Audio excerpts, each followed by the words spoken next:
You've tuned into Unpause Your Life with Dr. Callie Estes. Your access to success strategies and more to help you move onward and upward with your life. Listen in each week as she interviews others who have really taken their essence to the next level and truly unpaused their life. Now here's your host, Dr. Callie Estes. Hey everyone, welcome to the show. This is Dr. Callie Estes, and I am founder of the Addictions Academy, the Addictions Coach, and Rehab Rescue. Welcome to Unpause Your Life. This is a great podcast where we showcase people who have done something extraordinary with their life.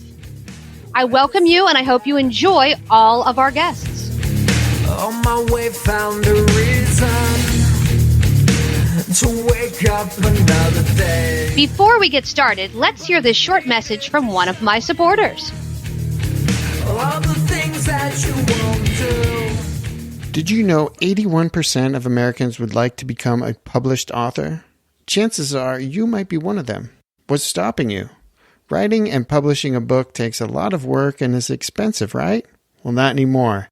For your next book project, or even your first, team up with Hassle-Free Books.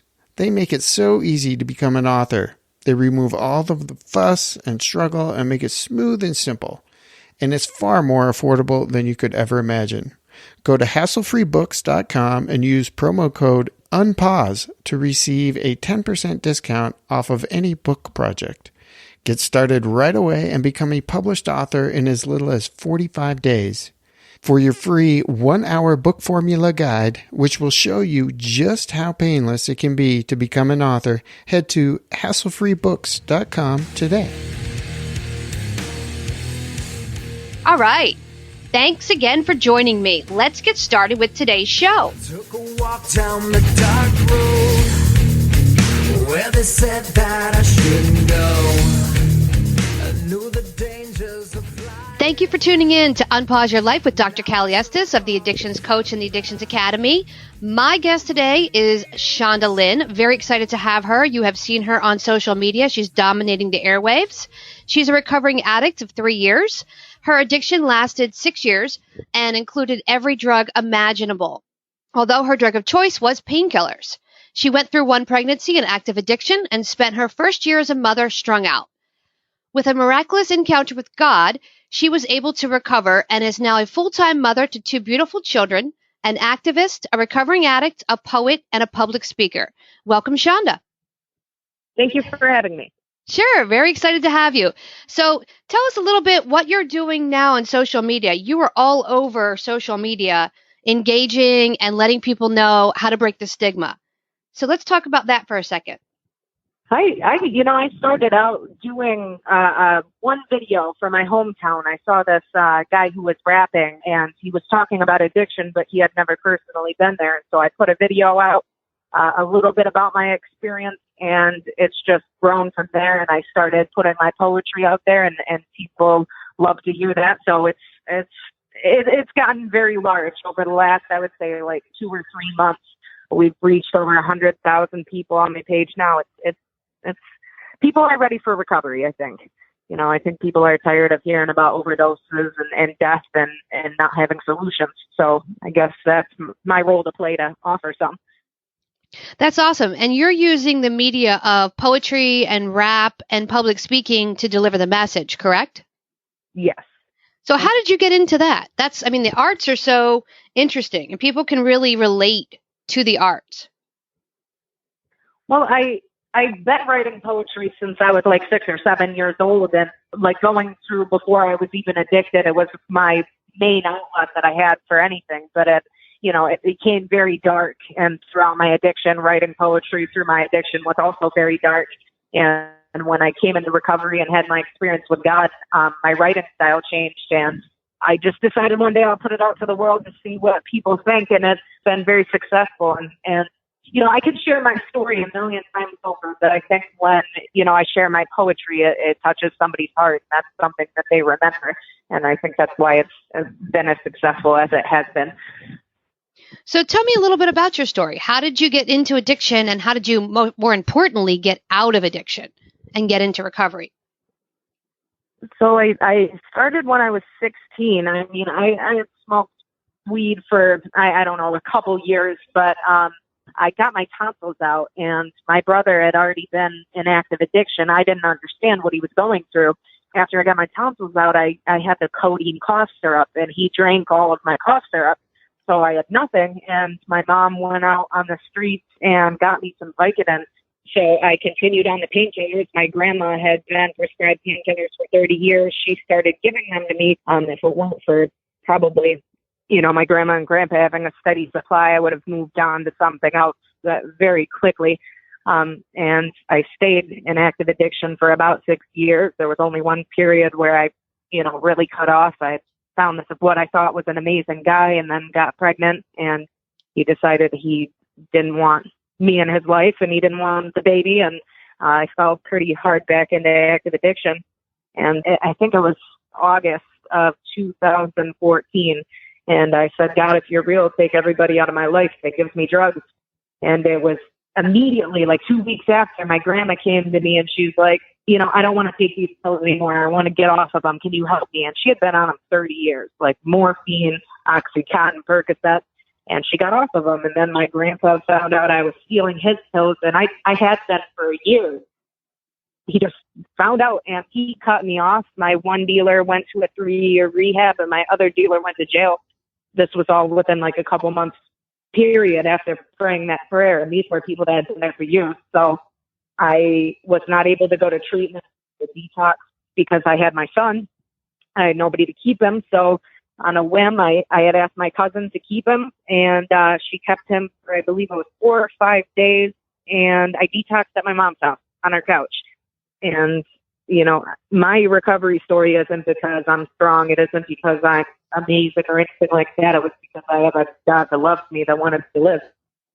I always find it interesting when people say they give their will up to God, or they decide this is it, I'm done, and it just shifts. It's like instant, and there's no rhyme or reason for it or anything like that. I mean, it's sort of the story that I hear from most people that are in the depths of addiction and stuck there. When they reach out and say, I'm done, and that's it, it just happens. And it's like, we can't even explain it. It's just esoteric, would you say? Absolutely. I mean, there's, for those people who have been there for years and years, and then just within that couple month period to all be gone, there was, really no denying it after that. I had overdosed before, and, I was having a close to near-death experience where I was not going to a good place. I had cried out to God in that moment, saying, please save my life, I'll stop. And he did save me, but I didn't stop, It wasn't until a few months after when, I was tired of being a failure. I was tired of not being a mother and being a disappointment to everybody and hating myself and wanting to kill myself every single day. And I think he had bigger plans for me, very obviously. So I'm very fortunate. I really am. That's awesome. So what advice do you give our listeners that are still using, that can't get out of that spot where they're stuck and they just feel despair and hopeless?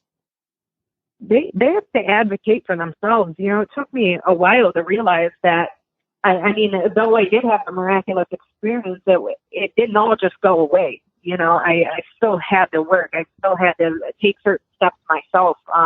And it was really advocating for myself, standing up for myself, realizing that maybe I was worth living. Maybe I was worth having a life and progressing somewhere. And it starts with reaching out. Had I have had the opportunity to go to treatment, I would have. And I see a lot of people who are in active addiction that have their family members fighting for them, that have people that love them, that want to help them so desperately, and they turn away from them. I didn't have that. I reached out several times and told people close to me, I'm going to die, I need help, and they didn't care if I lived or died.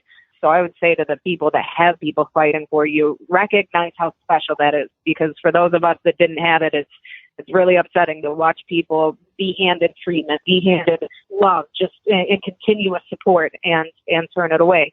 But for those that don't have anything, maybe like I did, it's going to start with you reaching out, you telling your secrets, because your secrets are keeping you sick, making sure that you're putting the next best steps in your path. It's a conscious effort you make.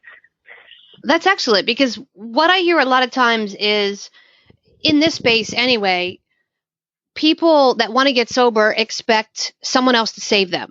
And they say, okay, I'm ready now, come fix me.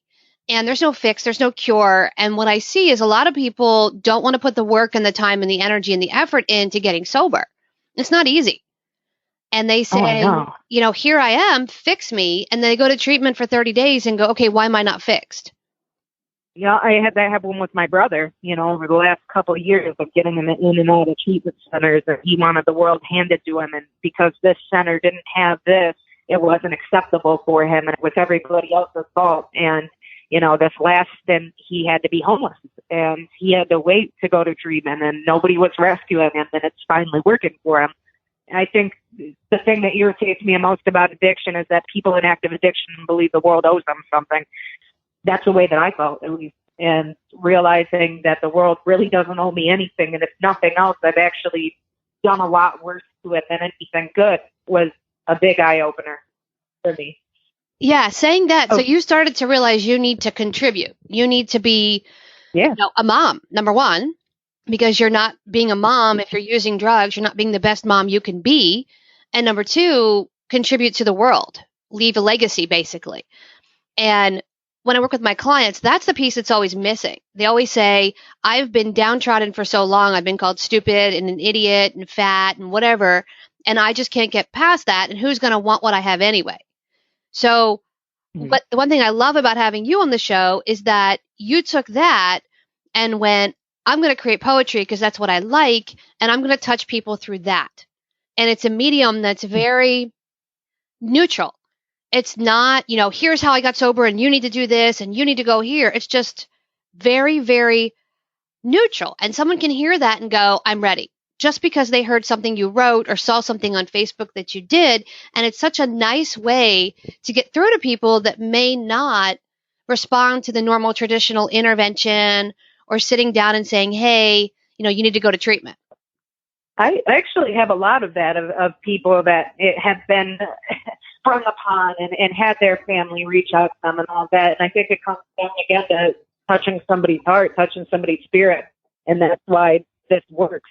I'm not the person that's necessarily sitting on video telling you my entire life story. It's not my favorite thing to do. I think people know there are 12 steps, there are certain programs, and maybe, the world's wanting a little something different. I'm not sure, but it seems like it. I get thousands of people who message, and just the things I hear. It's hard because I still struggle with self-esteem and realizing that, not even necessarily my words, because I believe God works through me, but that whatever I've written can make such a big impact. It's still something hard to grasp onto, I guess, but I make myself willing. I have to give back. Look at how much I've done, when I look at what I've done to my son's life and to the people that I love. And I take that very personally, that I need to do something to contribute, to give back, and not even only fix the wrongs and the mistakes I've done, but to prevent the next generation from becoming addicted. I feel like that's my responsibility. Now, where does that come from? That you think it's your responsibility? Where does that come from? Well, I look at being addicted while I was pregnant and having my son for the first year of his life and all of the decisions I made.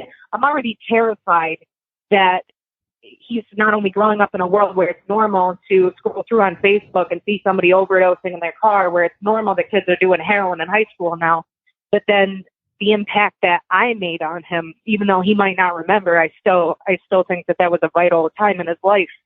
And, if I was part of the problem, if I was the one dealing, if I was the one buying the drugs, if I was somehow supplying this whole epidemic, then, I take it very personally. I feel like it's my responsibility to make sure the next generation doesn't become addicted. It's a lot of us who are in recovery do feel like we need to make an impact, like we need to educate the world. But, there are a lot of people who look right past it, and then it happens to their families. So maybe because I'm more conscious that it is an issue, maybe that's why I feel like it's my responsibility. I'm not sure, but I don't feel like it's fair to hand down this problem for the next generation to inherit either.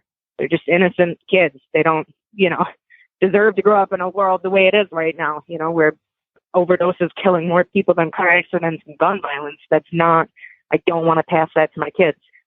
And I think nobody should want that. Yeah, that's exactly true. We've done some damage. We've done some bad things in our past, and it's important now in recovery to give back, and it's important to do the right thing. And it's so interesting as I meet people, they say, well, I'm sober and that's all I'm going to do. And I always say, well, what are you doing with your life? Like, what else are you doing? What else could you be doing to help other people or help the world? And so many people just don't get that piece of this. Like, that's such a big part of recovery, is helping other people along the path. And it's interesting to see how the generations have changed. So our generation is into helping and giving back, and the newer generation is very me-centric, where it's, me, it's all about me, and I don't have to do anything beyond that. And they're having such trouble staying sober. And I think it has a lot to do with that exact piece, that there's no helping anyone else. There's no connection. I agree with that. If it literally weren't for me helping other people, I can't say I wouldn't be in recovery, that I would relapse, but I wouldn't be thriving. I wouldn't be where I'm meant to be. It's such a vital role in my life, not even just recovery, just my life in general. I don't know. I feel like the whole world needs to take that on, though, not just people in recovery. Like, we would be able to make such a positive impact for not only the next generation, but the one that lives now, if we would just take things a little bit more personally, pick up a little bit more responsibility. And maybe the kid that's starving at the end of the street, well, instead of waiting for somebody else to feed them, we feed them. I don't like looking at problems and then passing them by. And I don't think it's fair to the kids. I really don't. I'm terrified for my kids. I have little ones, and I look at how easy it was for me to fall into it. And that's my biggest fear for them. So I do a lot of it for them. And I think if people understood that it can happen to their kids and their grandkids, and really embrace that, they would probably do a little more as well. I totally agree with that. Now, you also do some work with transformations as well. Is that correct? Yeah. Okay. Yeah. So tell me about that. So what is that like? And I'm assuming people come to you going, hey, my kid's using drugs or I'm using drugs, help me. So tell me how that process works. My job is not to get people into treatment. People with no insurance, Medicaid, reach out to me. They're homeless. They just overdosed. So I have this, not a vendetta, but I see it a lot online with people who are against treatment centers. They're very untrusting of all of them. They're all bad. And that was kind of me for a while. I was very doubtful of the whole system. And so I swore I'm never going to work with a treatment center. And I did with one for a couple of weeks, and it was terrible. So I had quit there. And then Ryan and I had talked, and he's like, well, this is a place I work for. He told me about them. And then I had talked to them. I told them about me. And what really got me about transformations is that they hired a guy named Andrew, who his only job is to help people who have Medicaid and no insurance into treatment. And if anybody knows anything about treatment centers, that's not very common. A lot of treatment centers' prerogatives are to get people with the good insurance, and then, sorry, we can't help you if you don't have the right type. So right off the bat, they spoke to me. And ever since then, I've been writing blogs and articles for them. And I went down to Florida and I met these people that truly cared about recovery. Two of my bosses, Tim and Alexis, have never been in addiction. They're not in recovery, but they're so empathetic. They care so much about it. They want to understand it. They do everything in their power to research it. That was something new to me. So it's been incredible. They're really people in a place I stand behind. And I never thought I'd get to that point because I wasn't a fan of treatment centers. You mean a treatment center that cares about people? That exists? Yeah. I'm being facetious. I've been doing this You know 25 what? years. I'm being facetious. I've been doing this 25 years, and I've seen more uh, interesting things happen. Let's put it that way. Someone wants to go to treatment, and it's like vultures. I'll take him. I'll take him. I'll take him. And I've done some work with transformations. I love them. And I've sent people there that have come out. They are a very caring facility. And that is so rare in today's world because it's so money driven now. It used to be client driven, patient driven. Now it's money driven, especially in down here in Florida. So it's nice to Oh, I see know. the work that they're doing and how they really put the emphasis on people and not the monetary component of it. Absolutely. It's a whole new. It blew my mind because I came from this biased stance, and it was definitely eye opening. And like I said, with them never being in addiction or recovery and then caring so much about it, I deal with people on a daily basis that tell me I should die because I'm a junkie. So having, people like that actually care, it gave me some hope for the world. Are you getting that on social media? Are you getting negative comments like that? If you go on to my video, there's a a video I did about addiction and being a choice and all of that. If you just scroll through, I think you'll find your answer. When I first started, it was terrible. People telling me all the time, if you were in active addiction, I would give you drugs to do things to you. Like I would get messages like you should have killed yourself and all kinds of stuff. But as my page has grown, for the most part, people have become more compassionate. So I can't say it's as bad as it was like a year ago. But with certain things I post, I still get the junkie stuff. I mean, that's normal to me now, though. I don't take it personally. I know that if I'm getting pushed back and I'm getting hate, then my message is being spread to where it should be.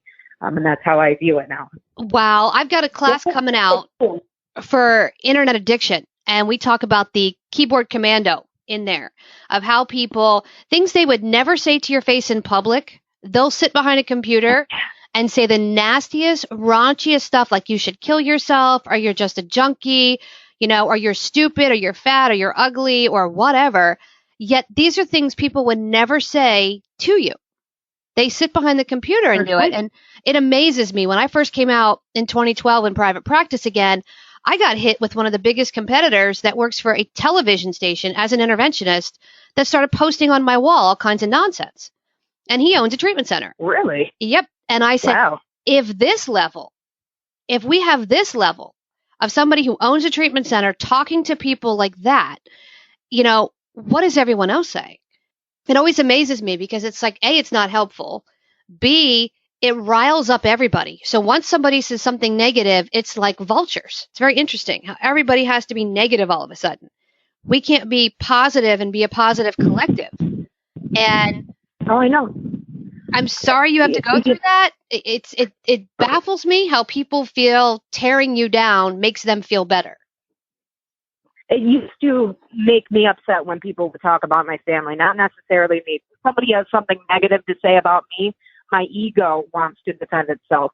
And I've learned the difference now. There is me, who I know that I am, who everybody knows that I am, okay?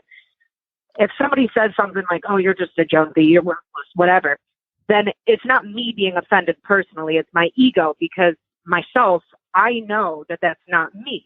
And my ego wants to jump and say, no, I'm not this, I'm not that. I don't even give it face anymore because, I'm solid enough to know who I am now. And I just caution people who get into this work, especially on social media, if you don't have thick skin, if you haven't addressed your ego issues and you're not solid with who you are yourself, maybe wait a little bit or try it out. But the junkie stuff will come. It does. Anytime you talk about addiction, and even posts that I don't, I put a picture up on Instagram. Addiction isn't an effing disease, you junkie. It's just a picture. So I don't know. I know that it's working though. I know, if everybody loved me, if everybody was like, oh God, everything you do is amazing, all of this and that, then obviously I'm with kindred spirits, but I'm not where I need to be reaching, because I'm trying to reach the people who do hate people like me and change their perspectives. And I have reached a lot of those people and I have done that. So I'm okay with it. Yeah. It doesn't bother. I've always said your opinion of me is none of my business. And that takes That's a people good back. one. I heard that one. Yeah, because they say, what is that supposed to mean? Well, how you feel about me has nothing to do with me. It's all about you.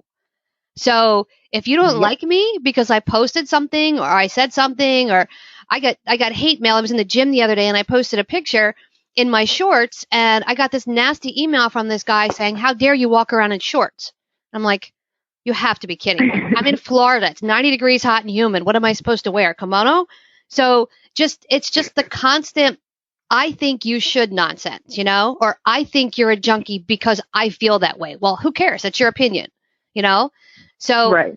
and it's hard for people in early recovery to get on that because they've been downtrodden for so long that they get a couple days sober or they get a month sober and somebody calls them something nasty on social media and they go out and they use because that's their coping mechanism. That's what they do. So Yep. if we could build people up instead of tear them down, I think we would see a higher success rate. And I'm so glad you're doing that kind of work because it's so important and so hard to do. Well, I appreciate it. I was the worst when I was in my addiction. I hated myself more than anybody could possibly hate me. I called myself a junkie a million times over. I had no self-esteem. And I see so many people now who are like that. It's not that I normalize their addiction, but I make it like, it's a health issue. It's not like you're, I don't know, like a leper, like you have leprosy and that was so taboo. I try to make it not taboo. Like it's not crazy. It's not terrible that you have mental health issues. It's okay. I want you to change, obviously, but I want you to feel comfortable to talk about it. And if you do go on my page, there are so many people that would have never talked about it, never put it out there and just sharing their entire story for the world to see. And it's this crazy shift when you just make people feel comfortable with themselves and make them feel like they're not alone. And I believe that's what this page has done is just, given a sense of unity to downtrodden and lonely people. And it's quite the impact. It is watching it evolve. Yeah, that's excellent. Well, I appreciate you and I appreciate the work that you're doing because it's not easy work. It's not easy to put yourself out there and deal with the backlash, especially being a female. We haven't even talked about that yet. A female in this space, we get eaten alive and chewed up by both the men and the women. The women's got the jealousy factor, And the men, how dare you have more likes on Facebook than them? And how dare you be more powerful than them? And it's just ridiculous, just nonsense. Like we should all be working together as a collective to help the community instead of fighting against each other. Well, I agree. It's definitely something different being a female doing this than being a male. But it's been watching, men do the same exact things I do, similar videos, posting similar posts, and then the comments I get versus them. Very different. But, I'm the type, where I grew up playing football. I was the only girl on my football team. I was the only running back, only female. So I faced a lot of flack there. I boxed, I wrestled. So I always saw myself as equivalent, as equal to any boy I ever played with. And like coming into this arena, I guess I could call it, is nothing different. I still fight as hard, I guess, to try to be seen equally. And it's difficult. Sometimes I get so mad. I'm like, are you kidding me? This guy posts a selfie, and talking about his recovery, gets loved, liked, all that. When I do, oh, you're an attention whore. You just want dudes to comment on your pictures. Oh, you're such a skank, this and that. And I'm like, my mind's blown. I was like, oh, God. Okay. I totally agree with you. My primary addiction was food. So I was always overweight. So I never put pictures of myself anywhere. And then when I got in shape, I would start posting pictures because I was like, wow, I could finally do this. I was heavy till I was 24. And for me, it's new. So when I post my pictures at the gym or in shorts or whatever, and people comment and say, I can't believe you're posting that. You need men to comment. I'm like, no, I don't. I don't need anybody to comment. My picture's not for you. It's for me. And people don't get that. Right. They're like, seriously? Yeah. It's not about you. My picture and my post isn't about you. So that's new to a lot of people too. and they don't sometimes hear the message. They go, oh, look at this hot blonde chick posting about her addiction. Oh, she wants guys to like her. No, they miss the whole message. We post, I see you post in a sweatshirt. You're not in a bikini in the snow posting for that. You're posting for the message. And people can't get past that sometimes. They get stuck in that ego side where their ego says, this person's now bigger than you or better than you, and you can't have that. So you have to degrade her to make yourself feel better. And what I tell people is there's clean and sober, and then there's recovered. If you're judging me, you might be clean and sober, but you're not recovered. Recovered is when you don't judge other people and we can all work together. Totally agree. I have this saying that, if somebody says something negative about you, it is only because they could first recognize it within themselves. And, I thought about that for a long time, and I'm like, well, that's very true. So that's how I stick to it. It's okay. On my page, when people share my videos, I see some people get flack for sharing my videos. And I just tell people, if you got to hate on somebody, like, come straight to the source. Call me the junkie instead of the rest of the world, the people who are spreading the message. I'm not bothered by it anymore. And, maybe people don't take me as seriously because I'm a female. That's okay. That's okay. It's still working. So, yeah, I still continue doing it. And there were a couple of times where I wanted to stop. I'm like, God, screw all this. Are you kidding me? But I just continued. And I'm very grateful for everything that's transpired because it's mind-blowing how big it is now. Yeah, and it's awesome. And like I said, I thank you for doing the work you're doing because it's not easy. It's hard work. And reaching people and getting through is so imperative to where we are today with the addiction culture. And there's so many people that don't want to do it because it's not easy to put yourself out there, to get scrutinized and judged on a daily basis, like you do. So I want to thank you for that personally, because it's very well appreciated. Thank you. Well, you don't get into this to benefit yourself. I don't find, what I do particularly beneficial to me. It's not my favorite thing in the world to go out and tell people, hey, I was a junkie. This is what I did, while I was pregnant. These are the mistakes I've made. It doesn't feel good inside to do that, but I do it because it helps other people. I think a lot of people have this skewed image, like you get into it for fame and all these things. Like, you wouldn't last a day if that's the reason why you got into it. Because the first, mother that just buried their child that needs to call you up on the phone right now and pour her heart out to you and all of her pain out to you, you would stop right then and there. It's difficult dealing with it on a daily basis, but I got a bigger picture of it, wanting to actually change something. As long as your heart's in the right place, you can and will succeed doing it. Yeah. I believe that.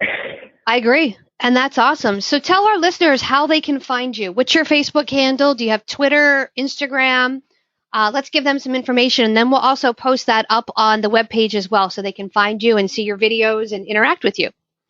Well, my Facebook page is Chanda Lynn, CHANDA, LYNN, or at Chanda Lynn 33. I do have a Twitter, but it's on my old phone, and I never really used it, so I have to get that started back up again. And I believe my Instagram is Poetry of Chanda. So yeah, I mostly use the Facebook page, and there are not many other Chanda Lynns out there, so you should be able to find me pretty easy. Awesome. That's where I am. Thank you so much, and thank you for coming on, and we'll get this posted up for our listeners and for yours as well, so they can interact with you and get to know more about you as a person as they enjoy your poetry and your rapping and everything on Facebook. I appreciate it. Thank you. You've been listening to Unpause Your Life with Dr. Callie Estes. Have a great day.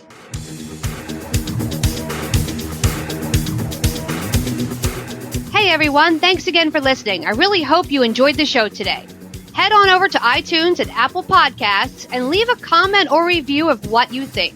Or contact us at 1-800-706-0318. If you want to be on our show, feel free to email or call. And if you have a topic, feel free to email or call as well. Thanks for listening to Unpause Your Life. For show notes and more, head on over to unpauseyourlife.com.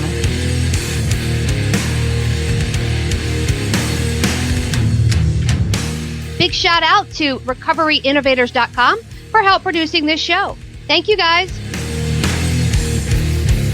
took a walk down the long road where they said that I shouldn't go. On my way found a reason to wake up another day. But they needed to show you all the things that you won't do. Find faith or religion, but nothing to show for it.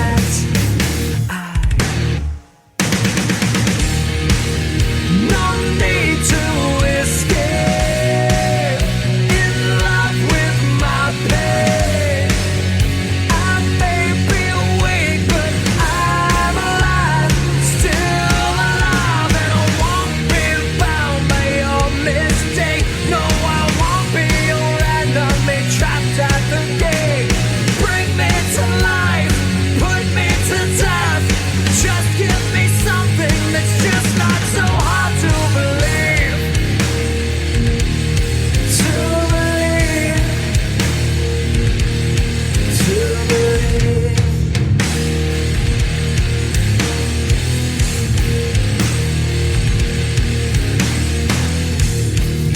I took a walk down the dark road where they said that I shouldn't go.